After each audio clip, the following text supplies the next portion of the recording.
आज का ये वीडियो ओशो के एक कथन पर है। ओशो का कथन है कि विज्ञान और धर्म या विज्ञान और अध्यात्म के बारे में है।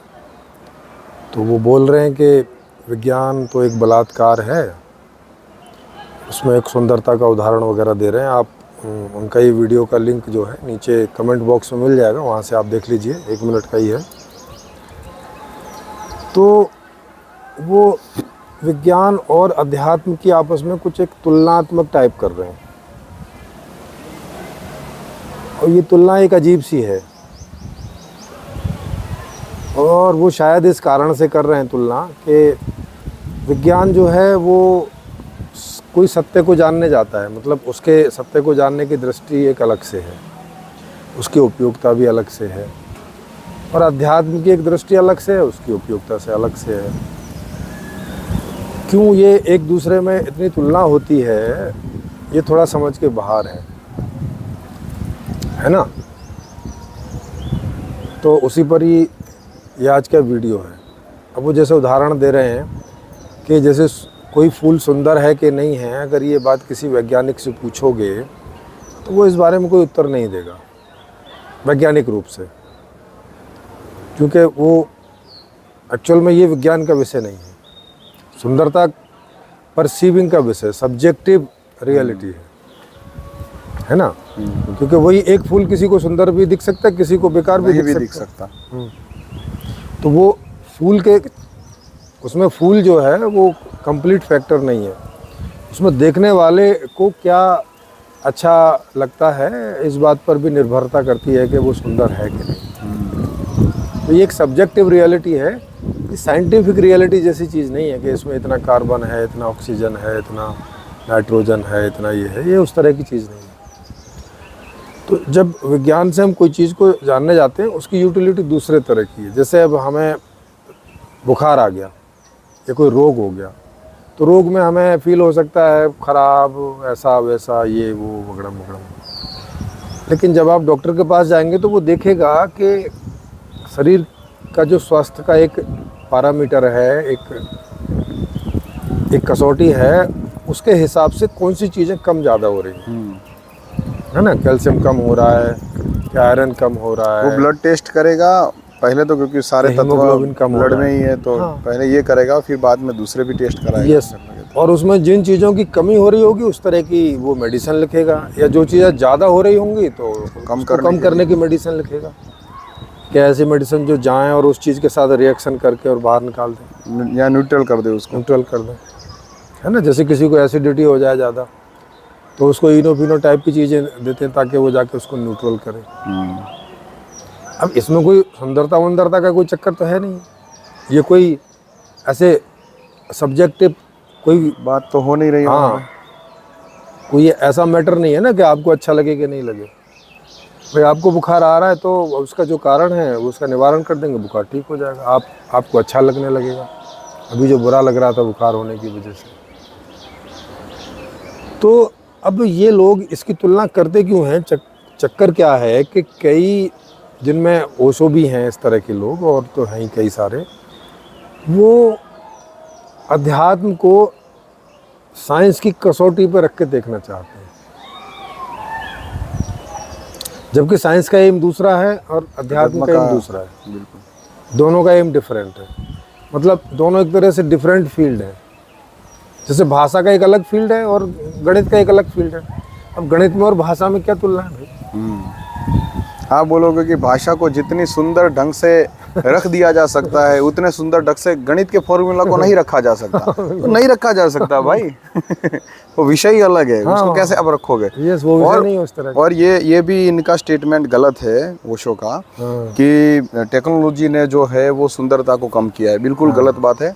रजनीशपुरम जब बसाना था, बिल्कुल भी है ना, तब इन्होंने कितने मशीन लाके वहाँ पे बहुत मशीन है। टेक्नोलॉजी ने तो भाई टेक्नोलॉजी पूरा रजनीशपुरम, वो जिसमें रहते थे वो मकान ही इनको टेक्नोलॉजी ने बना के दिया। दूसरी बात इसमें ये भी है, इटालियन टाइल्स टेक्नोलॉजी से बनी, वही तो टेक्नोलॉजी से बनी है। दूसरा इसमें ये भी है कि जैसे मानो कि जो फूल वगैरह है, जैसे इन्होंने बोला कि फूल है गुलाब का फूल, तो इसमें टेक्नोलॉजी उसको तोड़ने का काम करेगी। बिल्कुल सही बात है, लेकिन टेक्नोलॉजी तोड़ के क्या करती है? तोड़ के ये देखती है कि इसमें कौन से एलिमेंट है हाँ, हमारे किस और काम का ये है ये? किस काम का। इस ये जो गुलाब है इसका यूज किन किन किन किन चीज़ों का? बीमारियों में, सुगंध में, यस या कोई ऐसी शोभा में, कहाँ पे इसका यूज कर सकते हैं। यस। और मानो कभी गुलाब ना रहेगा तो हम ऐसा कौन सा तत्व है इसको पकड़ के इसका एक सब्स्टिट्यूट बना के और लोगों के लिए यूज में रख सकते हैं। ये भी विज्ञान करता है। दूसरा ये भी है प्रेम जी की विज्ञान ने ये भी किया है कि 2 अलग अलग प्रकार के जो फूल होते हैं है ना, इसको हाइब्रिड बनाने के लिए भी उनको वो टेक्नोलॉजी, तो जेनेटिक टेक्नोलॉजी तो वहां से ही उनको समझ में आएगी। जेनेटिक साइंस का तो उसमें ये पूरा सिर्फ इस्तेमाल है। ये पता नहीं इन्होंने विज्ञान का वो वाला रूप देखा है जहाँ पे सिर्फ जंगल कट रहे हैं या मानो कि कुछ और ढंग से, लेकिन वो भी कौन कर रहा है अल्टीमेट? भाई हम मानव ही तो कर रहे हैं, वो कहाँ कोई टेक्नोलॉजी खुद से कर रही है। टेक्नोलॉजी खुद तो कोई आके कर नहीं रही है, हम ही है वो उस मशीन का यूज़ करते हैं। हम ही है जो ये इस टेक्नोलॉजी के द्वारा प्रकृति के अंदर से कुछ लेना चाहते हैं, वापस नहीं दे पा रहे, अलग विषय है। वरना उसमें से जो लेना है वो तो जरूरत है तभी तो ले रहे हैं। बिल्कुल। और और ये उसको कहाँ से बलात्कार क्या है? और ये अजीब सी तुलना है, जैसे कपड़े की तुलना खाने से करने लगो। अभी क्या लेना देना दोनों का? अब इसमें खाना अलग बात के लिए आप ऐसे बोलोगे कि भाई कपड़े जितनी सुंदरता से हम देख सकते हैं, हाँ, खाना इतनी सुंदरता से जो है वो भोजन का जो कलर है वो नहीं। भाई भोजन में कलर थोड़ी ना देखना होता, उसका उपयोग अलग है। भला हाँ, उसमें टेस्ट होता है, या उसे आप सही ढंग से सजा सकते हो बस टेबल पे, और उसका टेस्ट होता है। या आजकल तो कलर भी डालने के लिए वो ऐसे ऐसे लोग करने लग गए। माने अध्यात्म का और साइंस का ये दोनों 2 दृष्टिकोण हैं, दोनों अलग बात के लिए। अध्यात्म इस बात के लिए है कि हम सब्जेक्टिवली रूप से कॉन्शियसनेस के दृष्टिकोण से हम अपने आप को जाने समझें, हमारा व्यवहार को हम जाने समझें, है ना। हम क्यों जीना चाहते हैं, हम क्या हैं, कौन हैं, कैसे हमारे अंदर इच्छाएं पैदा होती हैं, कब कौन सी इच्छा पैदा होती है, अगर हम कोई अच्छा व्यवहार करते हैं तो क्यों करते हैं, बुरा करते हैं तो क्यों करते हैं। ये जो सारी स्टडी है, हालांकि आती ये भी आजकल साइंस में ही आती है, हाँ, पर वो वाली साइंस में नहीं आती, फिजिक्स केमिस्ट्री मैथ वाली में, फिजिक्स केमिस्ट्री बायोलॉजी वाली में। तो अब इसको भी अलग से साइंस बोलने लग गए हैं। बहुत समय पहले नहीं बोलते थे, ये रिले स्पिरिचुअलिटी को अलग से ही बोलते थे। अब तो ये भी एक साइंस का रूप लेती जा रही है। इसको भी एक्सेप्टेबिलिटी होने लगी है कि आदमी में अंदर कॉन्शियसनेस नाम की कोई चीज़ तो है, वो फंक्शन है, वो फंक्शन वो तो कहीं है, से फंक्शन हो रहा है, हाँ, लेकिन वो क्या है, पार्ट है वो आइडेंटिफाई नहीं हुआ है, लेकिन ऐसे फंक्शन होने यस यस, तो उसको जानने का प्रयास हो रहा है। तो स्पिरिचुअलिटी में दूसरी चीज़ें जानी जाती हैं, और उसमें कोई साइंस का बहुत रोल नहीं रहता है। साइंस का जो मोटा मोटा ज्ञान है वो हमें ऐसे सहयोग करता है उसमें इनडायरेक्टली, और ऐसा कोई उसका योगदान नहीं है। लेकिन जब जैसे ओशो ने ये चीज़ें रखी, इसमें ऐसा लगता है जैसे कि वो साइंस को नेगेटिविटी रूप में दिखाना चाह रहे हैं। जैसे कोई साइंटिस्ट लोग स्पिरिचुअलिटी को नेगेटिव रूप में दिखाते हैं कि बकवास है, पाखंड है, ये है, वो है, वो वगैरह वगैरह। हाँ बिल्कुल, इस तरह से ही खासतौर से कुछ समय पहले के वैज्ञानिक, अभी जब से ये कॉन्शियसनेस और ये सब चीज़ें होने लगी हैं, जब से उनके स्टेटमेंट में भी थोड़ा चेंज आया है, अब वो ऐसे पूरा ऐसे खिलाफ करके नहीं बोलते। तो पहले उसको जैसे, या स्पिरिचुअलिटी में जो लोग रहते थे, या आज भी ऐसे लोग साइंस के खिलाफ पूरी तरह से बोलते हैं कि अच्छा तुम साइंस से एक मच्छर पैदा करा के दिखाओ। हो सकता है कल को वो पैदा कर देगा, लेकिन फिर भी साइंस का उसके लिए कोई मतलब नहीं है उस बात का, है ना। वो हो सकता है कल को पैदा कर दे, उसकी कोई दिक्कत नहीं है, लेकिन फिर भी साइंस उस बात के लिए नहीं है।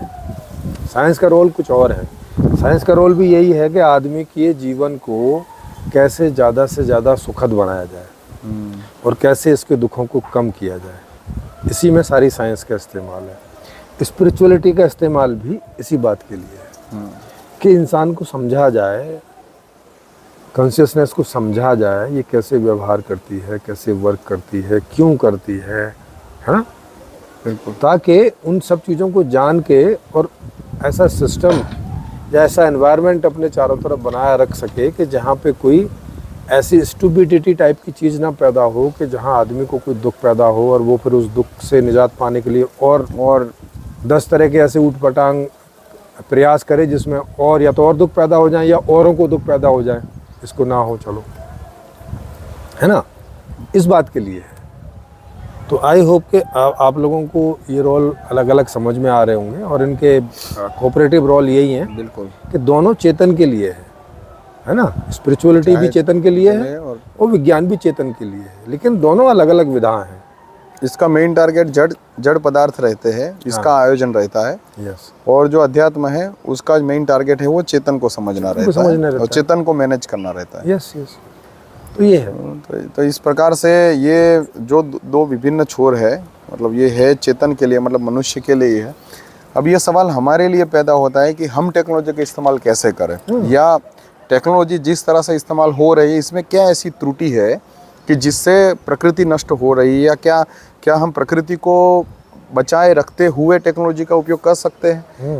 क्या हम हमारी कॉन्शियसनेस का उपयोग उस तरह से करें कि जिससे ये जो जड़ और ये जो चेतन है, इन दोनों के मिश्रण से ये जो लाइक ह्यूमन रिसोर्स और नेचुरल रिसोर्स है उसका मैक्सिमम बेनिफिट हम किसी भी तरह का नुकसान पहुँचे बिना ले सके। यस यस, ये हमें देखना है। यस, तो ये सवाल कुछ अलग है, लेकिन ये इसको अलग ढंग से पेश कर रहा है। तो जितने भी टाइप की नॉलेज है, ऐसा नहीं केवल विज्ञान है, चाहे दूसरी आर्ट्स हैं, कलाएं हैं, कुछ भी, जितने भी सारा सब नॉलेज है, इंक्लूडिंग स्पिरिचुअलिटी है, स्पिरिचुअलिटी भी उसमें एक प्रकार की नॉलेज है। वो सारी नॉलेज सब हमारे लिए होती है, माने कॉन्शियसनेस को सेंटर में रख के होती है। यही इन सारी नॉलेजेस को जानता समझता है, इसी के लिए होती है ना। इस तरह से इन चीज़ों को देखना चाहिए इंक्लूसिव रूप में। ये जो ऐसे करके देखते हैं कि साइंस स्पिरिचुअलिटी के खिलाफ और स्पिरिचुअलिटी साइंस के खिलाफ, ये कुछ ना समझ लोगों के द्वारा ही ऐसी चीज़ें होती हैं।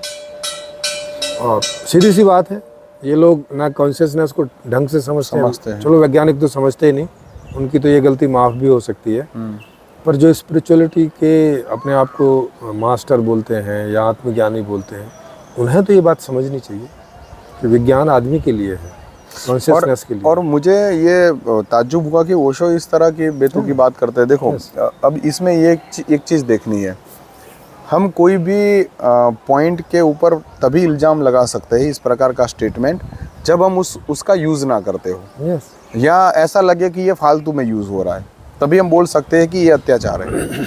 अगर हम किसी चीज़ को यूज़ करते हैं, जैसे रजनीश जी ने जो भी आश्रम बनाए, या पूना का समझ लो, या कितना कोई भी दूसरा समझ लो, ये जितने भी आश्रम में उनके माइक, स्पीकर, स्टेज, डांसेस, फिर इलेक्ट्रिसिटी करके सब कुछ। अब जैसे कोई आदमी जंगल में रहता है एकदम नेचुरल ढंग से, आग भी लकड़ियों से तैयार करता है, खाना भी हो वो नेचुरली फूड वगैरह खा लेता है, वो आदमी अगर ये बोले कि हम तो भाई नेचुरली रहते हैं और ये लोगों ने विज्ञान ने बलात्कार कर दिया, तब तो इसको थोड़ा वैलिड भी गिन सकते हैं कि भाई चलो ये आदमी तो इससे बाहर है। अब ये यूज़ खुद दबा के कर रहे हैं विज्ञान का, और फिर बाद में विज्ञान के बारे में ऐसी बात ये शोभा नहीं देती है। सही बात तो ये है कि इनको ये बात ऐसे रखनी चाहिए कि जैसे मैं इस विज्ञान और टेक्नोलॉजी का यूज़ किए बिना अपने ओशो के कोई भी आश्रम में रह नहीं सकता हूँ, इस तरह से दूसरे लोग भी इसका उपयोग करे बिना रह नहीं सकते हैं। तो इसलिए ये विज्ञान का उपयोग तो होना ही होना है, इससे जो प्रोडक्ट एंड सर्विसेज बनने हैं वो हमें लेने ही लेने हैं। तो अब इसको मिनिमम डिस्ट्रॉय, मतलब वो डिस्ट्रॉय करे, वो मिनिमम डिफेक्ट हो, इसके साथ में हम कैसे विज्ञान को डेवलप करें, इसके ऊपर इन्होंने सच में विचार मंथन करना चाहिए था।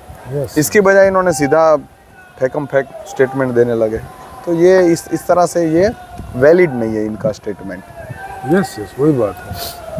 तो आई होप आप समझोगे कि इस तरह की गलतियाँ क्यों, खासतौर से कोई आत्मज्ञानी टाइप का व्यक्ति करे तो इसकी ज़्यादा बड़ी गलती है, क्योंकि ये कॉन्शियसनेस की तरफ से ज़्यादा गलती मानी जाती है, क्योंकि वैज्ञानिक है वो तो आत्मज्ञानी है नहीं है, वो तो इस प्रकार की गलती कर भी सकते हैं। और एक ऐसे व्यक्ति से जो अपने आप को आत्मज्ञानी बोलते हों, उनसे इस प्रकार की अपेक्षा नहीं है, या फिर यूँ कहा जाए कि ये लोग आत्मज्ञानी नहीं है, कुछ और चीज़ को आत्मा समझ लिए हैं, ऐसी गलती कर ली है जैसे कई लोग करते हैं।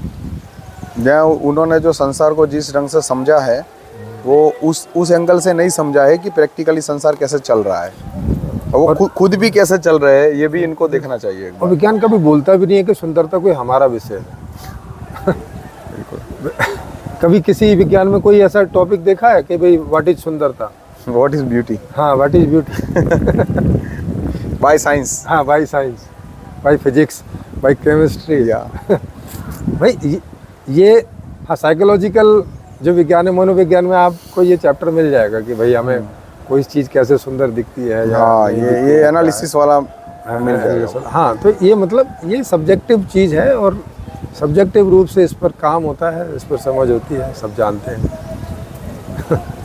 बिल्कुल जी, धन्यवाद। आप लाइव चर्चा में आना चाहें तो मेरा नंबर नीचे फ्लैश होता रहता है। क्योंकि ओशो के बहुत सारे फॉलोवर हैं जिनको ये लगता है कि वो ओशो को पूर्णतः से समझ चुके हैं। कई बार हम लोग हमने जब शुरू में लाइक 5-6 साल पहले जब ग्रुप्स बनाए और ओशो की डिस्कशन करी, तो भाई आ गए सामने, आप होते कौन हो ओशो के बारे में बोलने वाले, स्टेटमेंट देने वाले।